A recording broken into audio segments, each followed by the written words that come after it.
Setelah kita terjemahkan ayat 42, kita coba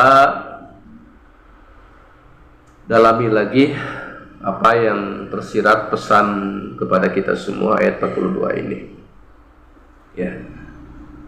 Ayat ini dimulai dengan wa. Kalimat wa berarti ayat ini masih ada hubungan dengan kalimat sebelumnya. Masih berkenaan dengan peringatan kepada Bani Israel. Bani Israel itu siapa, Ibu? Kan sudah dijelaskan ya, anak keturunan Nabi Yakub alaihissalam. Itu Bani Israel. Yahudi ya. Ada lagi bangsa ya? Yahudi itu dulunya bangsa sebenarnya. Kenapa jadi agama? Enggak tahu tuh, wallahu a'lam. Wala talbisul haqq bil batil. Kalimat ini adalah kalimat larangan atau ayat larangan kepada siapa? Kepada Bani Israel. Yang pertama yang dilarang oleh Allah adalah wala talbisul haqq bil batil. Janganlah kalian wahai Bani Israel mencampur adukan antara yang hak dan yang batil.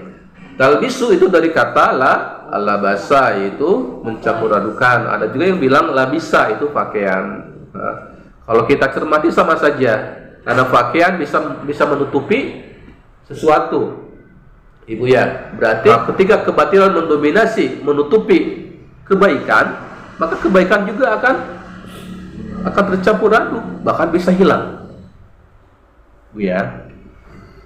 Maka dua-duanya itu boleh memakai kata itu.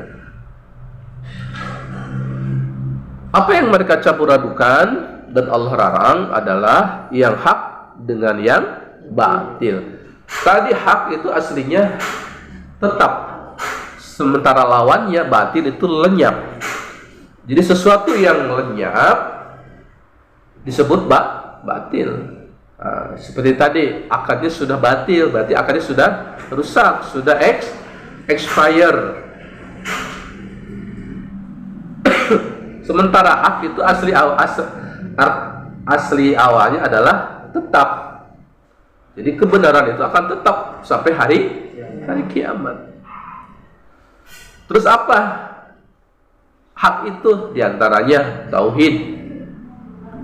Tauhid itu adalah sesuatu yang hak, yang akan tetap nilainya harus kita jaga kelak sampai hari kiamat. Maka kita jangan kotori dengan mencampur adukan dengan selain tauhid. Yaitu lawannya apa, Bu? Syirik. Tidak boleh mencampurkan tauhid dengan syirik. Ini larangan dari Allah Subhanahu wa taala.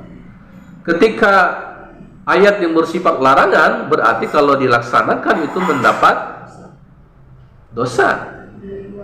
Kalau dijauhi mendapat pahala. Itu larangan. Kalau perintah sebaliknya. Kalau perintah, kalau dilaksanakan dapat pahala, kalau dijauhi dapat dosa. Itu kebalikannya antara fi'il amar dan fi'il nahi.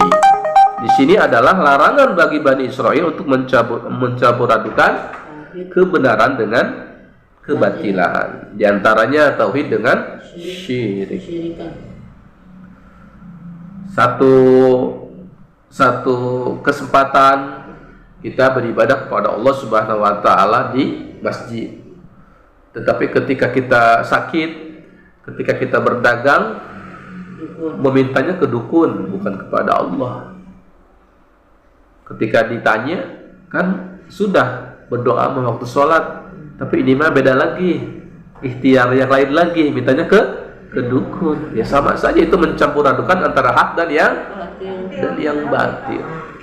Hari ini ya kita sudah sulit kadang-kadang, bahkan hari ini justru kita sulit membedakan antara mana yang hak, mana yang batil, saking sudah tercampur aduknya, Ibu ya. Ini mana yang hak, mana yang batil, gitu kan ya. Kalau aku, Masya Allah ya, zaman sekarang itu. Mana fotokopi, mana asli? Itu Pak, mana yang fotokopi, mana yang asli, ya. Asli Pak. Malamnya kalau ada acara pernikahan, undang ustaz, ya. undang ustad khusyuk. Siangnya jam 10 sampai malam lagi. Apa namanya, hiburan. Bukan nggak boleh hiburan, tapi hiburannya coba lihat Bu. Ya, kadang-kadang sudah masuk ke kampung-kampung Bu ya. Malamnya pengawasan pengajian kalau di kampung, undang ustaz ceramah bagus, alhamdulillah khusyuk. Dihadiri oleh tokoh-tokoh agama ustaz. Siangnya habis akad itu undang-undang hiburan yang auratnya diumbar kemana-mana. Kemudian ikut, mohon maaf, goyang-goyang, nyawer. Bukan tidak boleh hiburan, walaupun sebenarnya bisa disiasati Bu. Ketika nikahan ya hiburan pakai nasid Bu ya, marawis boleh, hadro boleh, tetap ada hiburannya, tapi hiburannya dalam konteks tidak yang batil.